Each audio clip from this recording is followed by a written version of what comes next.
Hello, everyone, and welcome back to another episode of the Max AC channel. For this month's theme, we will be doing Nostalgic November, where we will be taking a look at 4 easy and delicious recipes from my childhood that will hopefully help you to create new memories of your own. For this episode, we will be making some Spam mac and cheese.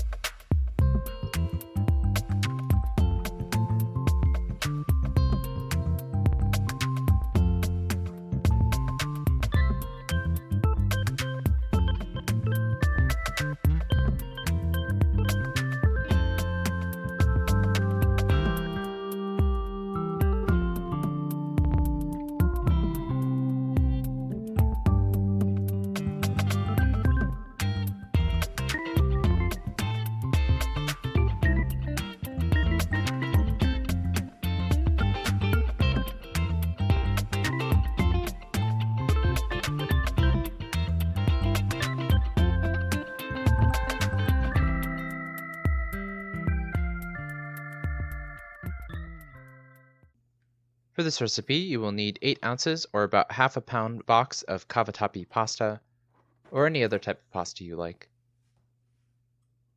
You will also need about a half cup or so of freshly grated parmesan, about a half cup or so of freshly grated pecorino Romano, some freshly ground black pepper, some salt, 3 to 4 garlic cloves, 1 tablespoon or so of butter, some s.p.a.m, and some water to boil the pasta, of course. First, set a pot filled with water on the stove, add some salt, and heat it until it starts boiling. While we wait, we'll prepare the rest of the ingredients. Chop up your s.p.a.m into small bite-sized pieces, and then, in a pan fry these until they turn golden brown. While we wait for that as well, we'll prepare some more ingredients. For the garlic, mince this into tiny pieces.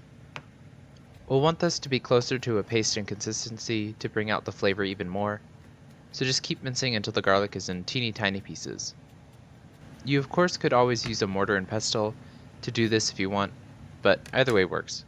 You will also want to grate the cheeses at this time as well. I recommend grating it into tiny pieces as well, since this will make it easier to melt later on.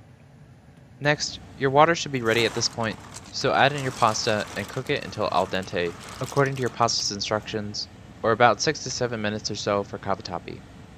While this is happening, your s.p.a.m should be done by now, so remove it and let it drain onto some paper towels.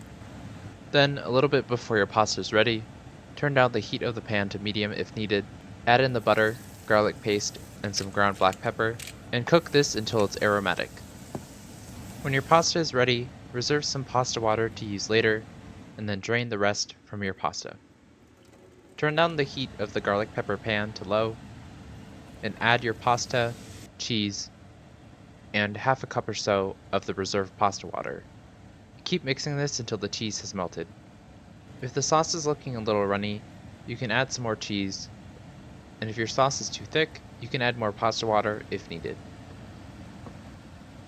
Once the sauce is to your liking, mix the s.p.a.m pieces back in, and add some more black pepper if desired. Then, once everything is incorporated to your liking, garnish with some more black pepper, cheese, and/or parsley, and your s.p.a.m mac and cheese is ready to eat.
I've always been a fan of mac and cheese, but I especially love it when there's things added to the dish to make it unique.